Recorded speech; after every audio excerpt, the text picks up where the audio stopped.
definitely not for kids. No, because they're dealing with issues of depression and PTSD. Exactly. And while you can discuss those with kids, they don't handle it in a very child-friendly manner. Yeah. Because Tony Stark clearly has problems, and he wakes up choking Pepper. He has so many problems. He's in another movie starting tonight. Yes. Oh man, did you guys want to try and see Captain America sometime? We got tickets to go tonight if you want to try and join us. Yeah. We're going to one of the 10:30 showings. Bring up Fandango or something. Here. You got it. Oh, I'm signed in, Allie. Do it on that computer. Yeah. Here we go. Hang on. Yeah, try and find here. Here, take this dumb shit. Take my credit card. I trust you with it for 5 minutes. Sure. Here. Hang on. Did you guys hear about how abysmally Ratchet and Clank is doing? Is that surprising? Is it? No. Well, okay, But I mean, the fact that they released the video game has all those cutscenes in it. That's they just took 90 minutes of cutscenes from the video game and put them into the movie, and all the people who care about Ratchet and Clank are just I'm going to get the video game. I don't want to see the movie. Well, that's what fucking pisses me off. Is the entire trailer is literally the entire game summed up. Yeah. That 2-minute trailer is everything. Who still wants a Ratchet and Clank movie? I mean, I'll probably watch it still. I want to play the game. That's not a statement about the quality of the series or the characters. Yeah.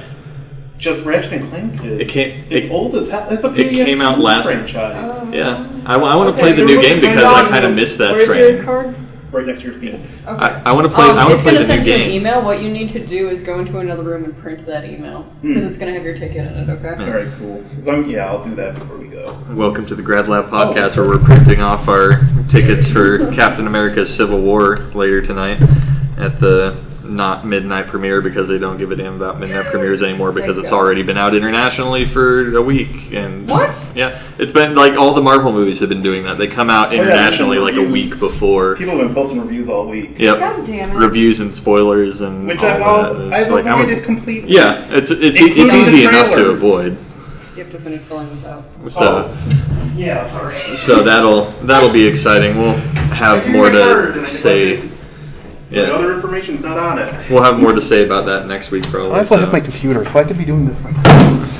But you're not. But back to Ratchet and Clank. I wanna play the new game because I kind of missed that train when it was actually coming out for the PS2 and everything. But I do not care about the movie, and it came in 7th place. It came in 7th place when it came out last weekend, and got beat by every other movie that's out right now. It got beat by Barbershop 2. What? It got beat by Zootopia in Zootopia's 9th week in the theaters. Oh man, let's go see that. Yeah, let's go see Zootopia again. That's another problem. Why put that out when Civil War is coming out this week? Zootopia was still out, which is another cartoon movie with animals that is probably way better done. Dude, honestly, the logic behind that though is they're probably people are into cartoon animals right now. No, I feel like the logic is that they knew it was a lemon, so they released it in really high competition, and they're leaning on the game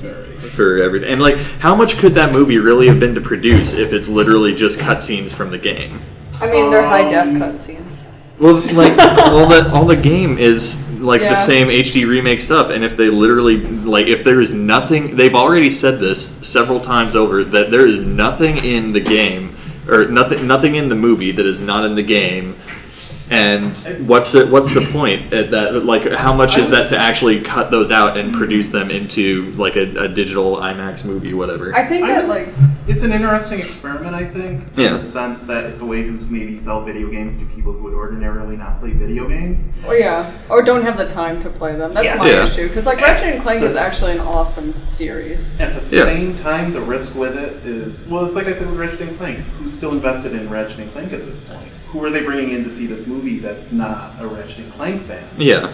And they don't have anyone at this point. And it's another part of the refund symptoms. I'm on Box Office Mojo right now, and production budget is not available, which makes me think that there was a aside from advertising and actually getting a widespread release, I can't imagine there was much of a production budget for this at all. Editing, if it was, editing together clips from video game cutscenes, that's nothing. Like, you can get the video game and do that in Premiere. Did they insert anything to help the flow along, or was that all just considered like for the game? I don't know. Like, I mean, if they had this, like, how do you handle moments where? Yeah, I want to look into more of the development stuff. Parts where there have to be parts in that game where story is conveyed in gameplay. Yeah. How do you handle that in the movie if it's all taken from cutscenes? I don't know if it's like Ratchet and Clank always played Did they show the level in the game? very linear. I guess they would have had to have like boss fights and stuff would have had to be have separate cutscenes or something. They would have had to produce stuff like that, so it's not the stuff that you were actually doing in game, unless they cutscenes in game completely divorced from the game. That's what I want to know. And if that's the case, then why didn't they just make a movie? Why did they have to? It's like they remade the game and realized they spent too much on it. Yeah. Honestly, this all kind of like reminds me of like, what was it, a couple of years ago, Nintendo was playing around with the idea of like releasing video games that would essentially play themselves so you could just watch them. What? This was before like the Let's Play craze kind of came up. Please elaborate on this. That's kind of what they've been working on with stuff like what was that horror game that came out where basically all you did was make the decisions, but the rest of the game was pretty much horror movie cutscenes. Yeah, and it was for people that like essentially they wanted the story, but they didn't want to put in the effort of earning the story. Until Dawn. Is this separate from their Super Guide? This was like, God, it must have been 4 or 5 years ago now. It was when the Wii was really big and first like really making its thing. And that's kind of. They kind of did have a Super Guide where a pre-recorded playthrough of the level you can choose to set it to play if you lose a certain number of times. I don't think that's quite the same thing. That's like the first time I've heard of that. I'll have to look into it. Yeah, look into it because it's been a number of years. Yeah, no, that's really weird though too. And I mean, that's something that might be explored a lot more with how much people are getting into Let's Plays and how much this stuff is all melding together. Well, but like the fact that they managed to put out a full theater release and plan it around this game's release and like orchestrate. I'm sure they were thinking HD remake first, then movie, but to still have that as a tag along to the game is sort of interesting. And it very much feels like what Squaresoft or Square Enix has to do nowadays, where every game, it's not enough for it to be a game. It has to be able to, the assets have to be able to carry like 4 or 5 games. Yeah. And that really does make me wonder if maybe they just didn't spend a little too much on that remake and kind of realize, hey, we spent a lot on these cutscenes, maybe we should do something with it. Besides the 5 people that are going to pick up this remake. And I mean, as much as... Actually, that's not fair. I don't know why I'm picking on Ratchet and Clank, and it's just it's like Crash Bandicoot, and then at this point, I really can't imagine anyone being like intensely excited for Ratchet and Clank. And the fact that it's in a movie just feels completely anathemic to me. It's funny because like several years back when the first game came out, I probably would have like clamored all over like having a movie, even if it was the exact same experience as the game.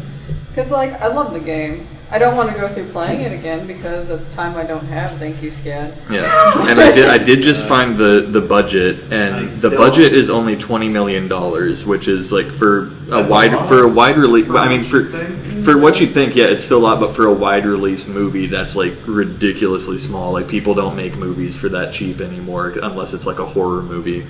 And but in its first weekend, and I can't see this thing having a very long theater run, especially with Civil War coming out this week. But in its first weekend, it only made $7.6 million out of that $20 million. Are there any competing children's movies though besides Zootopia? Zootopia, no, not really, unless you count the kids that'll go in to see Batman v Superman and not have anything for them in it.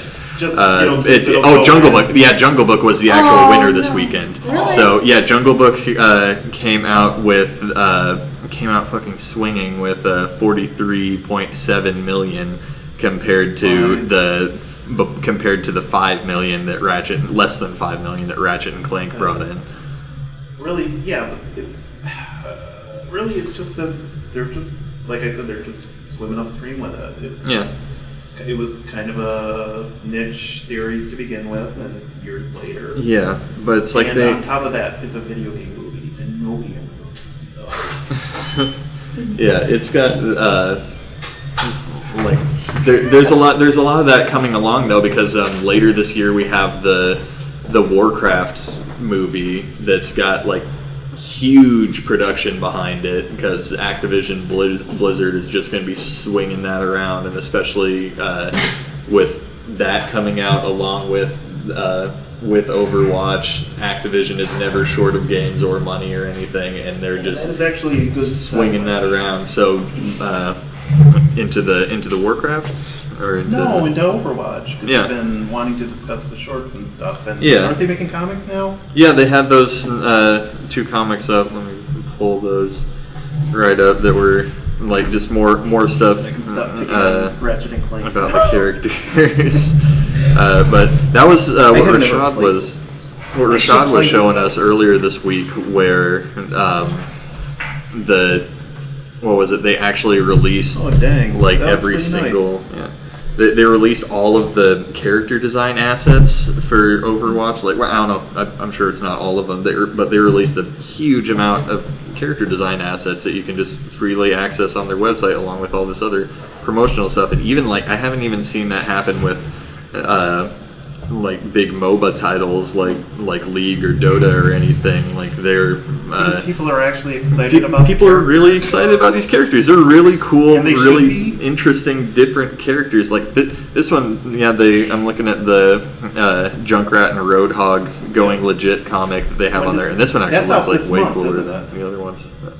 It's coming out. The open beta it just started, and it's coming out in like a couple weeks, I want to say. All right. But I'm pretty excited for that. If I weren't so busy this weekend, I would have just pre-ordered it and started playing the beta. But I would have, except I never bought that PS4. Yeah. I'm looking at the Reinhardt Dragon Slayer one now. $50 on paint. And the art on this is actually pretty cool. It's like. I sound so bitter, but it's like. Go to SCAD, it's a fun place. Yes. Yeah. Yes, I love this place. Just be poor forever, but it's worth it. Yeah. But yeah, I think that's the biggest success behind this and the stuff that Blizzard's putting out, because like they had the same, like, something that I never really thought about or appreciated when they were pretty much only Warcraft and StarCraft. That they actually, even back then, they had a bunch of really unique, differentiated characters, and now they're just taking that to the nth power. And they're legitimately pushing a game. Yeah, it's a game that's completely carried by how good their character design is, and like they don't have to.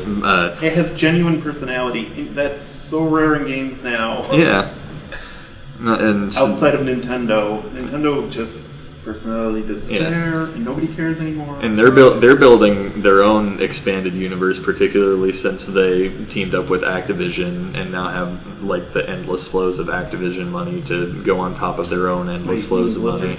Blizzard Activision, like it's Blizzard Activision now. They're a big old tag team, and they have been for a couple years, I think, but.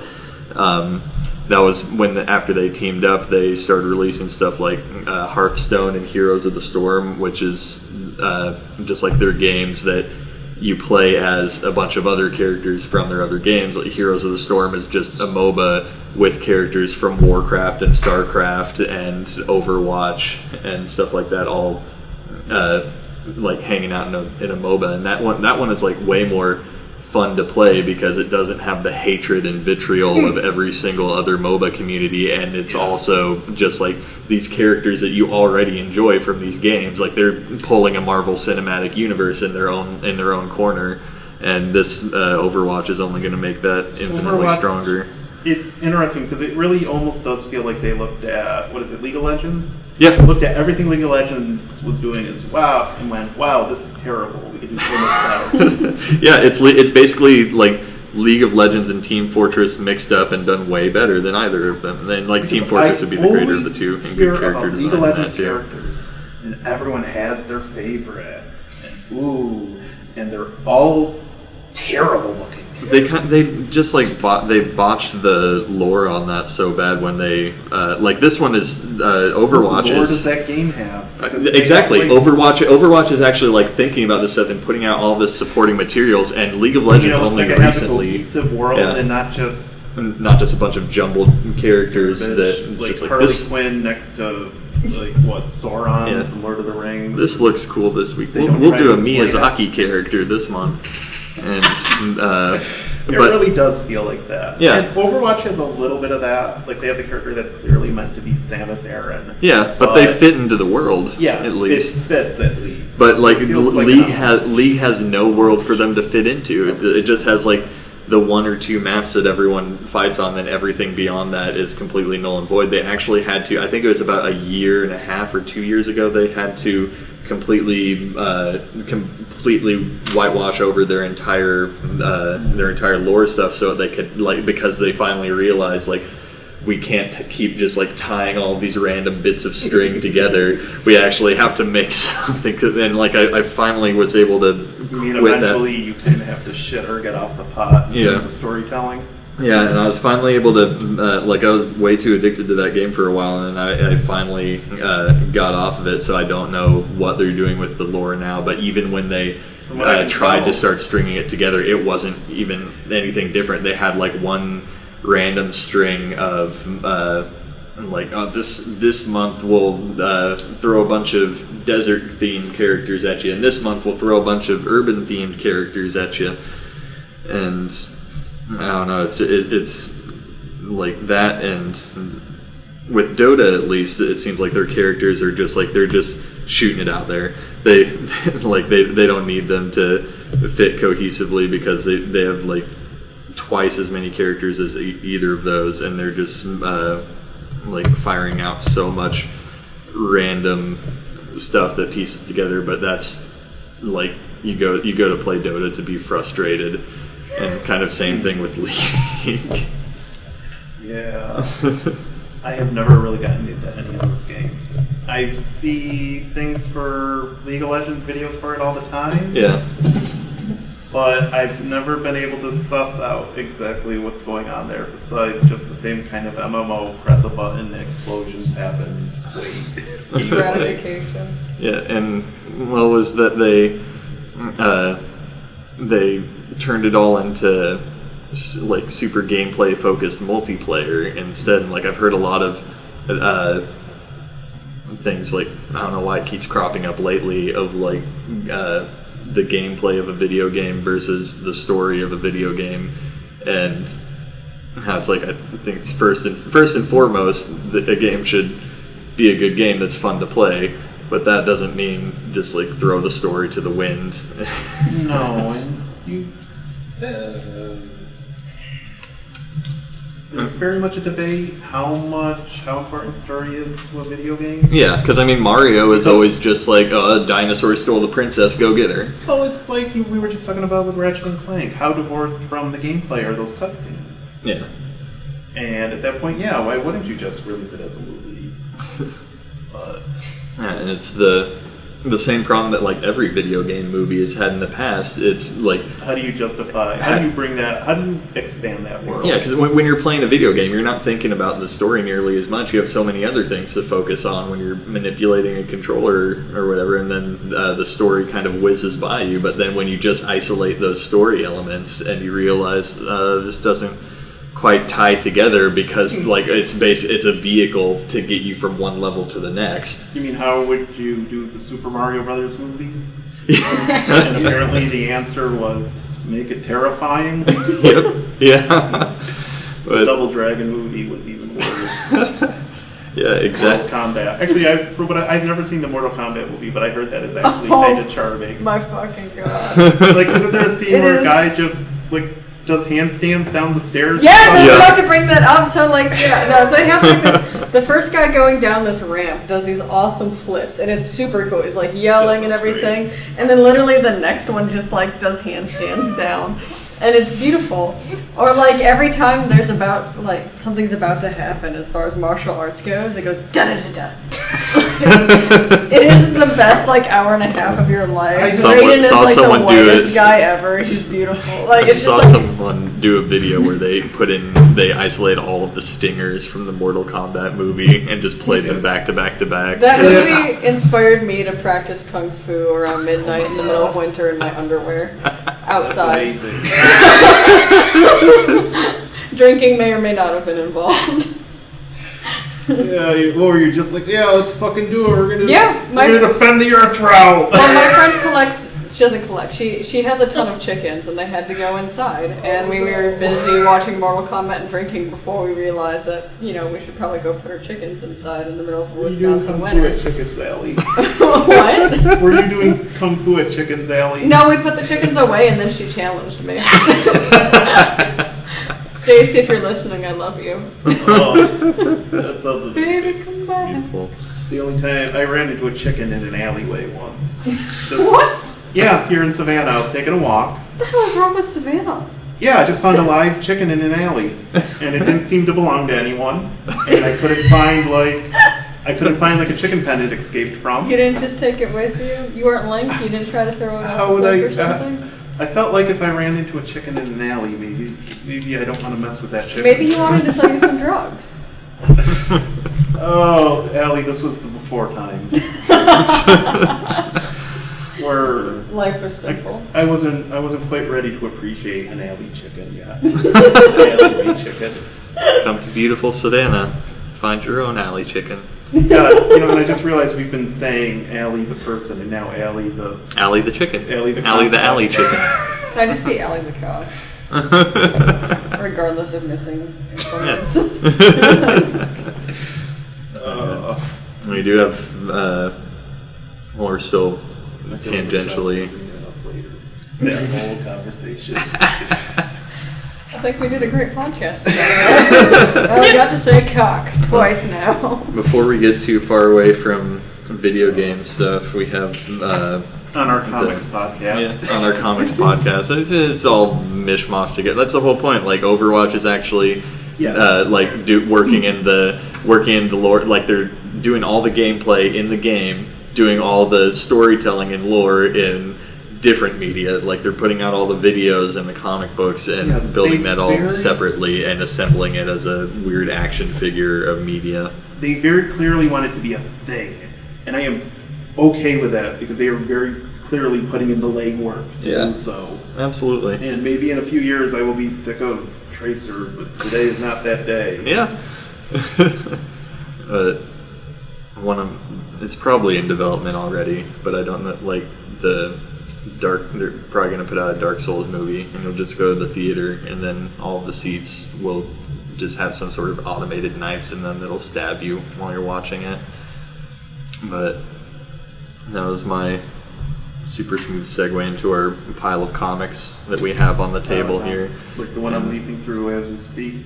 Yeah, that which lunchtime. No, I mentioned it. Yeah, I'm talking about it. Too late, Jordan. No, I was just going by our own plan. I will try not to be too fierce.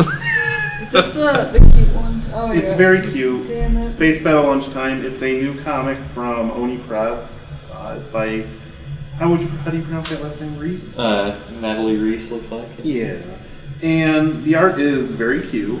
The style is very well done, and like on that level, I really have no qualms with it. There could be more going on within the space of the panels because, like the word balloons are, the lettering is very big, and the balloons very much feel designed to fill the space. Yeah. But that feels like a first issue problem. Like that's something they're going to eventually maybe work around. And like you can bigger issue something, and that's I have with it is that nothing happens at all. Yeah. There's no effort to establish anything about this character or her status quo outside of the fact that she works in an Earth bakery, and then immediately she's like whisked off to space. and it doesn't feel fast-paced so much as it feels like the writer didn't consider it. Yeah.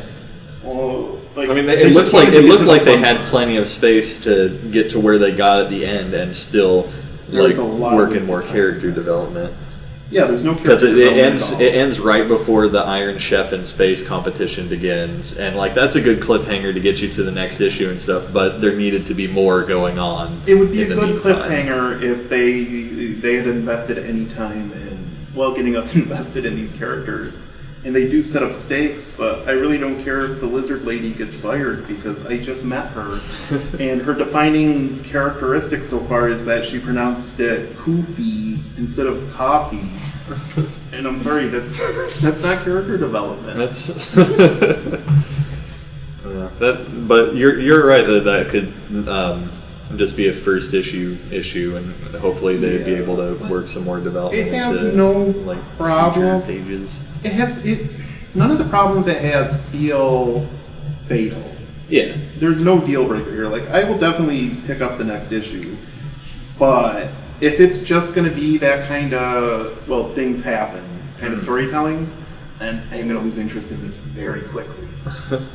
Because there are so many comics out there, and especially on the web, that are like this, that this better bring it in terms of getting me to care very soon. It needs to pump it up, and where better to do that than an Iron Chef competition in space? Yes, conceptually it's excellent. Yeah. So that's what got me interested in picking that one up in the first place. Just the concept, and yes, more food comics, more stuff like that. That was actually I think the whole concept that was in the descriptor that I saw on Adventures in Poor Taste when I saw the review for this, and it was just there's not enough food comics out there. There aren't enough comics where they actually show characters eating. Still, that's still a problem. Yes, that came up in our character design class. In our concept design, because people need to eat and drink.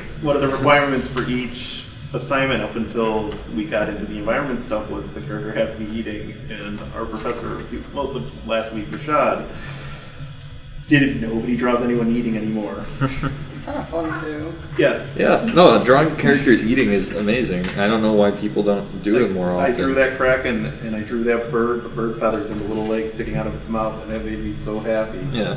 It's kind of like I love when that kind of stuff happens in movies too. Like Brad Pitt and Robert Downey Jr. do this all the time, where they'll just hide food around the sets and just be eating on set all the time, and that makes them more it makes the character more interesting. What kind of food is this character eating? And this character is brash enough to just be eating while he's having an important conversation with someone because he doesn't give two shits. But he's not going to stop for you. Yeah. He's got some eating to do because he's a human being who needs to put things inside their bowels. Yes, and then later... Whichever direction they like, but one of them provides sustenance. Did they take that to its logical conclusion where he's just going to the bathroom? He's like, no, get down in here, get in the stall, we're doing this. I'm pretty sure, I can't remember which, but I'm pretty sure I've seen that Brad Pitt scene somewhere. But, what was it, the other... comic that I picked up is the one that I wanted to talk about, especially since I keep talking about doing little solo recordings of me actually playing this game. Is the Dark Souls #1 came out. Actually, we have discussed doing a Twitch stream for the Yes. Grad Lab. Yes, if we do. ever have an audience, we will absolutely consider I have by the time this goes up, the YouTube channel will be up and running because I have it ready now. It's just I need to finish the logo before I can put up all the videos, and then that will be complete, and we will be all caught up. Yeah. Jordan, if you clean that sketch up, I could ink it. Yeah. Or, alternatively, why don't we just pay Hanwei to ink it? Yeah. We'll show up to class with just a little bag of money, and we'll say, Hanwei, will you do us a solid? And the thing is, we'll be paying her, but she will still somehow be doing us the favor. That's our friend Hanwei. We're going to try to get her on eventually to talk about DC and stuff, but she's a very amazing artist, and she's the best inker I have ever seen. Yeah. Yes, absolutely. DC needs to hire I us can, so she I can make it good. pencil that, and then we'll see where to go from there. Yes, That would be awesome. But back to Dark Souls, like this, super well rendered and some really cool stuff going on. That the only thing that kind of irked me about it was everything's glittery and made of crystals, which it literally isn't entirely out of place in. It's a little too breathtaking. Yeah, it's not entirely out of place in the Dark Souls lore, but like all of the Dark Souls games are just like, we're gonna have this like weirdly desolate, like it's colorful, but it's a weirdly desolate, empty space that's gonna kill you and stuff. And this one is just like shining glitter and stuff all over. Like, I'm going to wow you, which is a good thing to do in the first issue, but I've been playing too much Dark Souls lately for that to not be unnerving. Like, it's really cool and good stuff, but just unnerving making that transition. But I'm definitely going to pick up the next one, or like wait till the trade and get that. No, like I said, I flipped through that, and the art is, man, like I said, it reminded me of another book. What's his name? The Dragon comic. The Stepan Sage Ravine. Yeah, it kind of reminded me of that, and I like that. Yeah. It reminds me of like a slightly looser version of that. Yeah. Well, like when you look closely at Sage's stuff in that ravine, it's like a lot of it's super well rendered, but then you look closely and it's only like just like so expertly placed brush strokes in just like a couple of colors. And its shape. I mean, like, the guy is a master of like just like light and shape and making you think that he actually put in a lot of time rendering, but really it's just a few small strokes. Yeah, this one looks more like the more complex and more time-consuming version of that. But I mean, I don't claim to know the artist process. What's it? Flip back to the cover so I can see the artist name. Alan Qua is. I actually it's funny because like I love the color choices. I'm all for the color choices. I like the hatching. I think it's interesting. There are some like really beautiful panels on like face close-ups. Oh yeah. And it's obviously took the time to paint it. And then there's other times where it's like, okay, that's a dodge tool, and like someone had a little bit too much fun with the hard mortal tool. enemy. That's a little tool. It's a little too.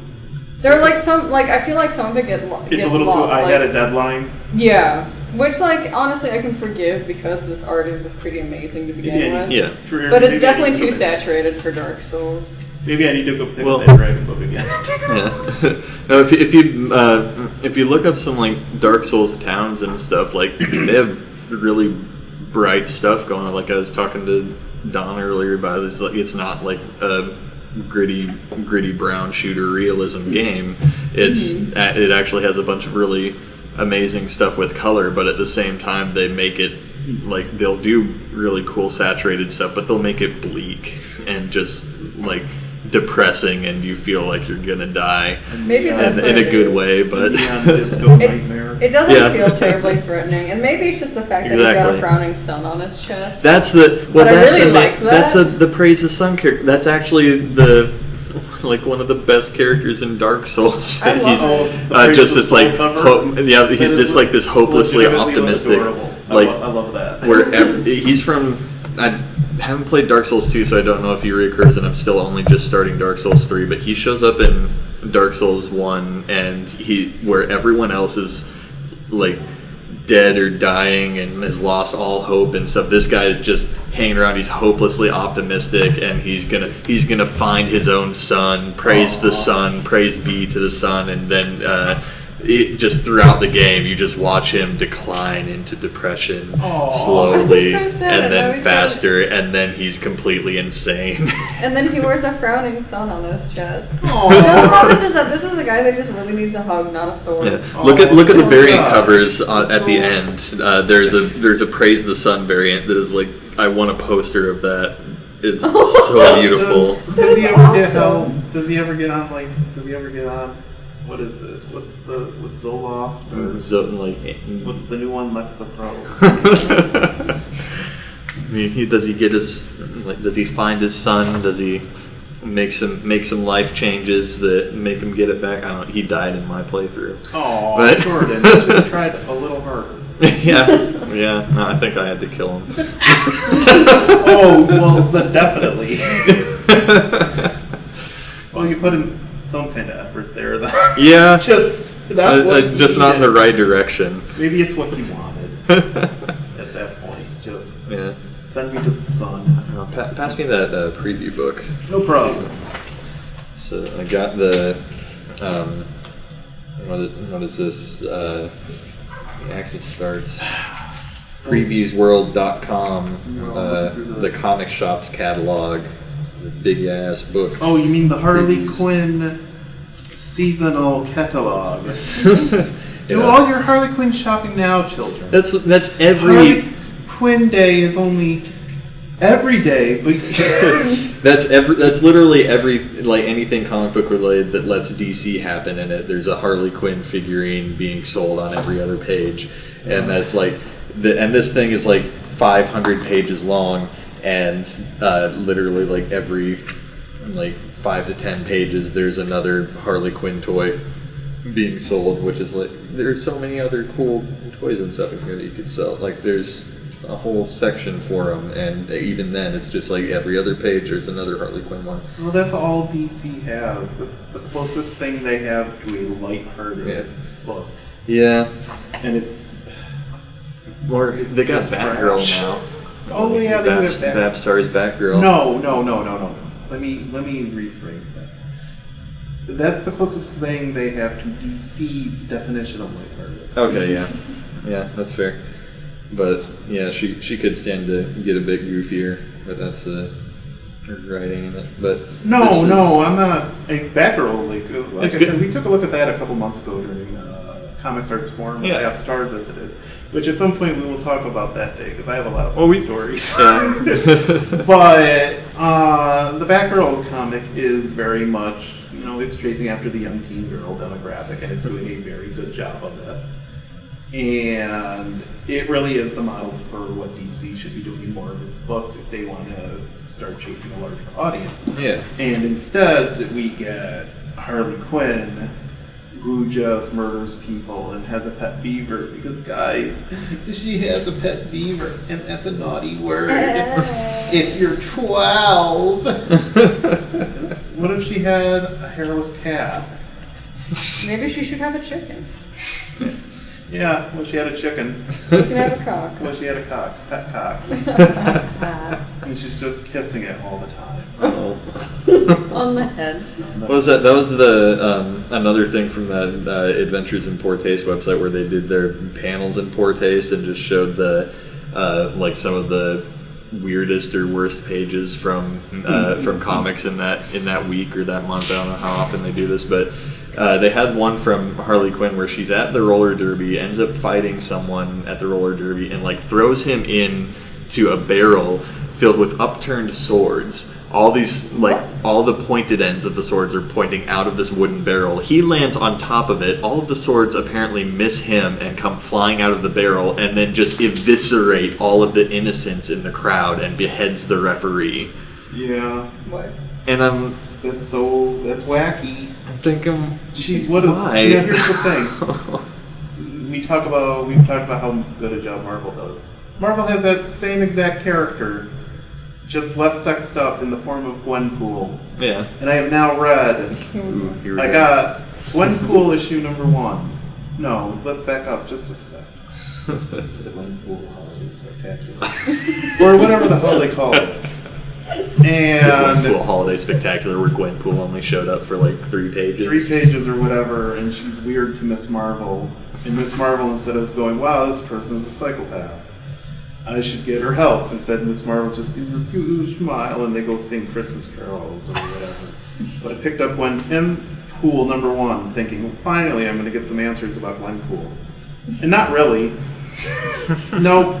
Instead, what happens is Gwenpool's thing is that she just shows up in the Marvel universe and just starts killing people because it's not real. And how fun is it to kill people?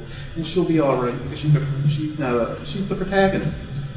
And she's observed that if you're not the hero or some kind of primary character, that you're basically just fodder. And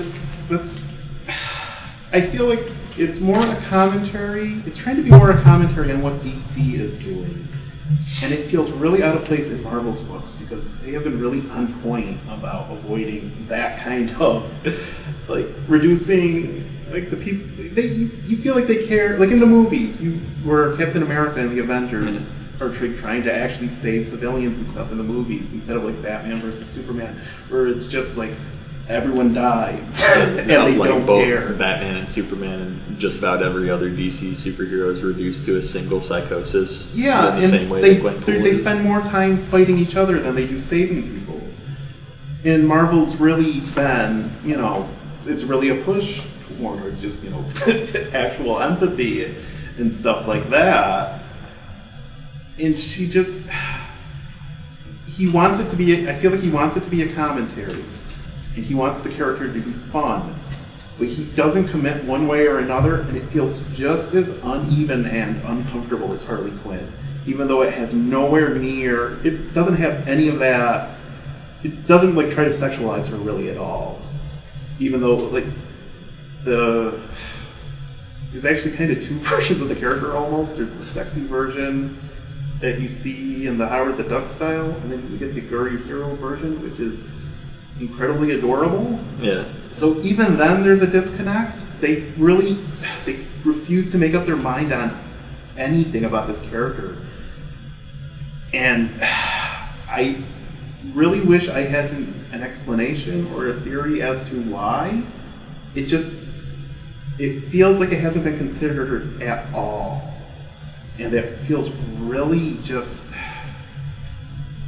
That's really off-brand for Marvel when Yes. they're like making this entire universe and like especially working with Disney. Who is this character for? Have that nailed down. Because I can't see her fans really, like the people who were cosplaying as this character before, I can't really see them getting behind this character, which is kind of just awful. Both in terms of execution and just within the book, everyone just hates her, and they kind of have a really good reason to. And I really wish I knew what direction he was coming from with any of this, or Chris Hastings. And you were saying that they kill off her boyfriend in an effort to make Not her boyfriend. That was me being a little. That was me being mean. It would be the closest thing she would have to a sidekick in the first issue, and they make zero effort to characterize this guy beyond just being kind of hassled by Gwenpool. And at the end of the issue, spoilers, by the way, so this is the point where you stop listening and then you don't send us mean comments. Oh, so sorry, we're not going to get comments because we're turning off all YouTube comments. Sorry. MODOK shows up and just laser blasts her friend for no real reason. He explains it in the second issue because he's MODOK and he just kills. So it's like, fine, fair enough, MODOK. That is what MODOK is. Mobile organism designed for killing, or whatever. Only for killing. MODOK's pretty great. And I actually would not mind Chris Hastings doing something with him, but maybe not in this book. Because, to be fair, the Howard the Duck story she showed up in, I did like how he wrote Howard the Duck. And Howard the Duck has a really good line where he's talking to Black Cat after doing a mission for her, and he's like, look, I'm a 3 foot and a half duck, talking duck, in a world with mutants and superheroes and stuff. And my superpower is having a really nice hat. You're lucky you got anything at all. And that's legitimately funny. And that's a personality. And Gwenpool doesn't have a personality. So this is one where if it's really in the same boat as Space Battle Lunchtime, where if it doesn't find a direction or doesn't give me a reason to be invested, I'm going to drop it so fast. Yeah, that's fair. And while we're on the pools, I wanted to talk about, there's, in the comics preview, they talk about how the Gambit and Deadpool crossover that's coming later this month, I think, is going to be written by Ben Acker and Ben Blacker, the guys who did The Thrilling Adventure Hour, Beyond Belief, and Sparks Nevada, Marshall on Mars. And I don't have there's not a whole lot of information here, so I don't have a whole lot to go on with that, except for just yes, I want to see this happen. I want to see all of that over and over again. And if they can do half as good a writing as they do in the Thrilling Adventure Hour, then that would actually get me really excited about Deadpool, and to an even more surprising extent, Gambit. Well, I was talking about this earlier.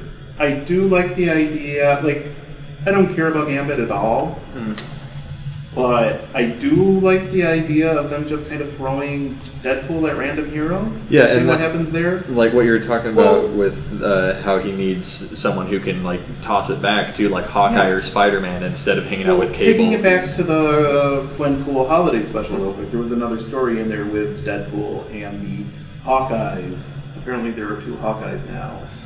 And there's Hawkeye, and then there's actually a little joke in there because the current Hawkeye is female, whoever has that code name, or however they're handling that. And they make a joke where it's Hawkeye and Guy Hawkeye. And I was like, yes, that's adorable. That's a cute line. And Deadpool's in it. And really, it's kind of just, Deadpool kind of just steps back a little bit and kind of chills. And he's really not aggressive or mean or anything at all. And he doesn't really go out of the way to break the fourth wall. He's just kind of funny and cool. And I really like that because they made him almost the straight man that way. Yeah. And I really enjoyed that. So it will be interesting to see how he plays off Gambit. Just because let's see what Deadpool will bring to that. I am all for that. Yeah. Absolutely. Especially with Acker and Blacker, like you haven't listened to any Thrilling Adventure Hour stuff, have you? As a disclaimer, real quick, maybe I will be sick of it when it's like, hey, what if we send Groot and he meets Deadpool, and we have Groot Pool? Then maybe I'll be tired of it. But now, with like all the ideas with Deadpool that you were talking about, and like throwing the different kind of characters. You mean like Acker and Blacker? Peter Parker's dad came back from the dead. Yeah. No, yeah, Peter Parker's dad came back from the dead, and he was Deadpool. Yeah. But Acker and Blacker are the perfect people to handle this, and I don't know why people haven't put them on writing more comic books other than their own Thrilling Adventure Hour comic books until this point, because was it the characters in Beyond Belief are pretty much like better versions of Deadpool, like they're being wacky and breaking the fourth wall and just constantly drunk and not giving a shit about other human beings, but it's written with so much more nuance and like so much more just like amazing character moments and punchlines, as opposed to just trying to tear everything apart at the seams. But so I'm excited for that. We're going to be coming up on time-wise. We're at about 47 minutes. Let's see. Do we have anything else? If there's one thing that we could definitely drive into the ground. What else was I mad about this week's? Oh, yes. Scooby-Dooby-Doo! Yes, it is time to let's discuss. tear apart motherfucking Scooby-Doo. So they've finally released some previews of the Hanna-Barbera stuff that's coming out, and they started with the Scooby-Doo Apocalypse preview, which is miserable. And we have a lot of things to talk about, but the first and biggest issue that I have with it is Scooby-Doo's goddamn emoticon goggles that apparently he needs to communicate now because they absolutely hate his mild speech impediment, and kids can't relate to a talking dog anymore. He needs to be shooting emoticons out of his eyeball in order to resonate with the kids. He's already a talking dog. He can already speak and communicate just fine, and they didn't give any good reason for him to have these goggles. They spent a good chunk of the page setting them up. Setting it up and then having the stupid things floating by and covering up art on the page. Yeah. Do you have a copy of this with you? Yeah, you can look up a preview online. Just look up the preview on there. It's pretty miserable. Oh. Here. Well, we've been using Jordan's Cinti for this stuff instead of me doing my job. Well, that's because Allie's sitting there right now. Yeah, but that's fine. Yeah, it's pretty. So they Most context, we have a very big screen TV in this classroom, and I love putting stuff up on it just because of that. Oh, you gotta find the bigger one with all the pages. Well, they look up Scooby Dooby Dooby. There's also Agents of Scoob, which is going to apparently launch the Hanna-Barbera cinematic shared universe. Because, yes, what we need is... What if we need Johnny Quest showing up with the Herculoids and Space Ghost? And what if Huckleberry Hound was there?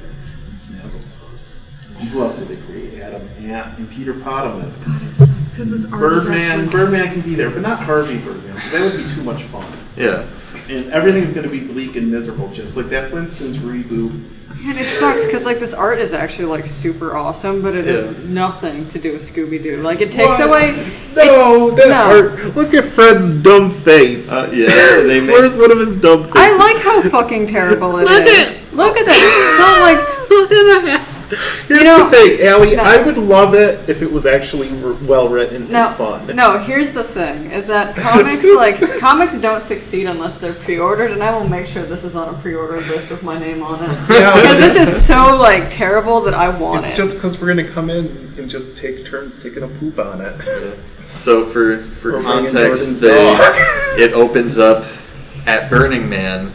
Apparently, no, it's the off-brand Burning Man, where Fred is being very gung ho, hating hippies, and Daphne's. He's like, God damn it, Daphne! We can find ghosts without these hippies. Yeah. What are we doing here? And their occupation is being on one of those shows where they like.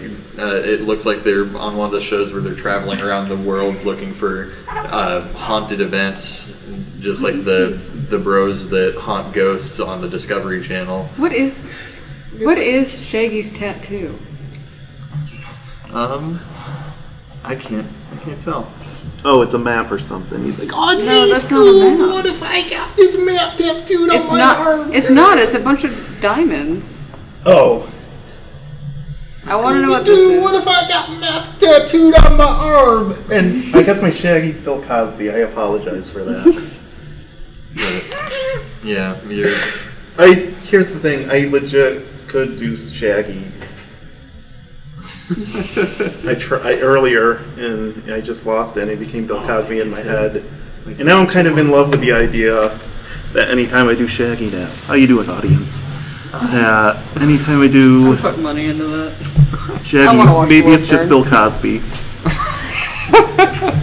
Jordan, how about we get this book when it comes out, and I'll do a reading of it, and every character will just be Bill Cosby. Then you'll get the markets that are really like all sorts of hot right now. Everyone wants to see Scooby-Doo and Bill Cosby reruns. Those are huge. Here's the thing about Scooby-Doo Apocalypse, what DC is trying to do, or at least it's what I think they're trying to do. Archie has a book called Afterlife with Archie, and it's a very well done horror comic. And it's not just that it's a horrifying take on Archie, it's not that it's subversive or deconstruction, it's that it's just, legitimately well done horror.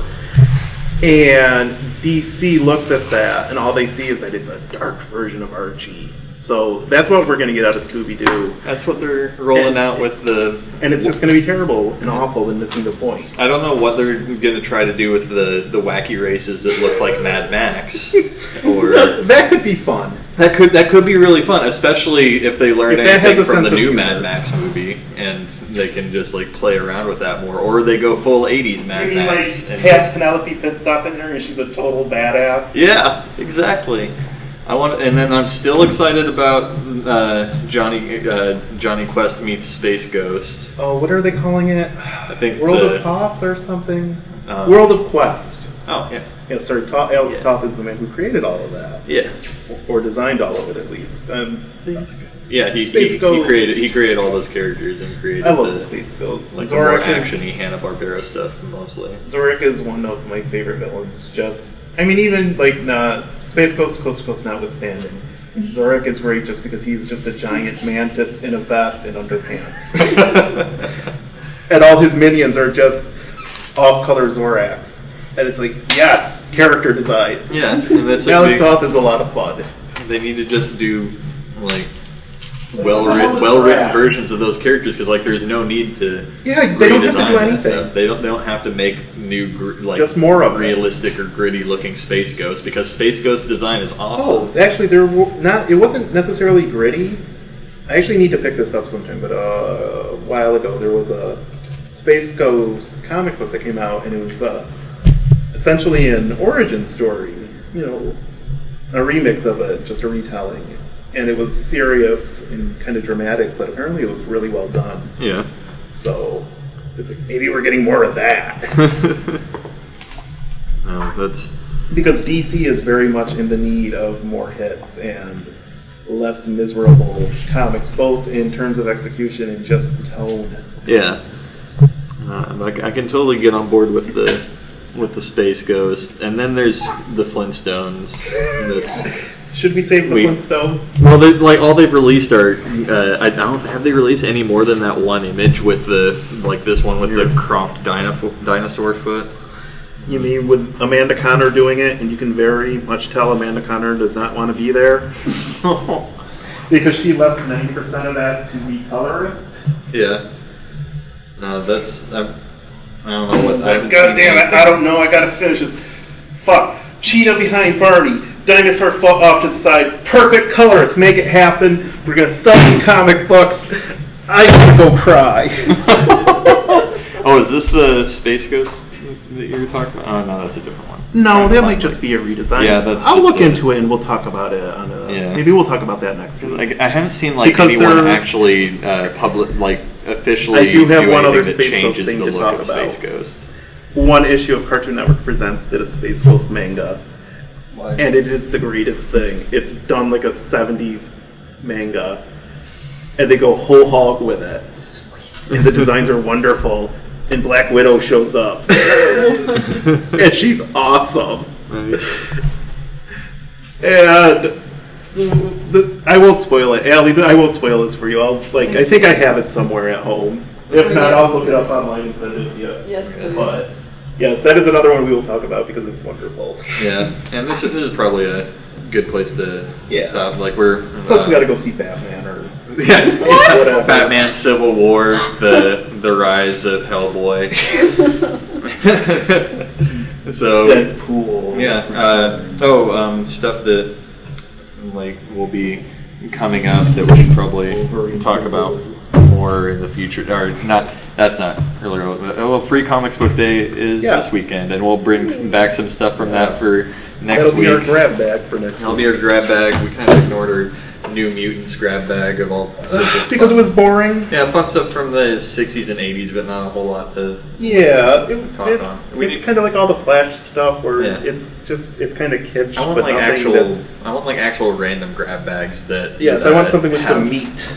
Have a whole bunch of mixed crap instead of just a bunch of the same series. Yes. But this thing says that June 4th is Dark Horse Day, and so you can get a bunch of free Dark Horse stuff along with that, which sounds pretty fun. It's already over. Special. Wait, that's today. No, June 4th. That's June 4th. That's a month from now. Okay, I thought it was. For a second, I was like, wow, they're putting that right before Free Comic Book Day. Yeah, those ballsy bastards. Yeah, but discounts, promotional items, a 40-page sampler comic, and more. Although, real quick, I will say about the New Mutants. 30th anniversary. I just picked up a cover real quick, and I will say about the New Mutants real quick. There is a weird, freaky wire guy that's kind of like a computer group, and he's kind of awesome. And there's an old fat woman.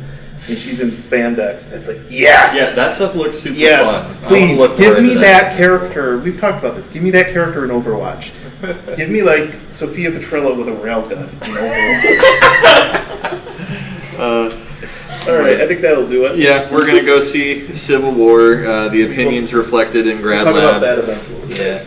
The opinions reflected in Grad Lab are not those of the Savannah College of Art and Design or its faculty. They are our own opinions, and you can deal with it with us. Come fight us about it. We're here. We're waiting. We're armed. We never gave them our names. We'll do that at the beginning. Well, they know us, but I know. if they bother I to watch scream about it every week, Allie. Real quick, everyone. All All right, welcome to the Grad Lab Podcast. Joining us this week is Allie Pepitone, Jordan Scribner, and Don Fox. Jordan, remember to put this at the start of the episode. No, it's staying exactly where it is. I'm not editing a damn thing. Bastard! All right, we'll see you next week. See you next week. Bye.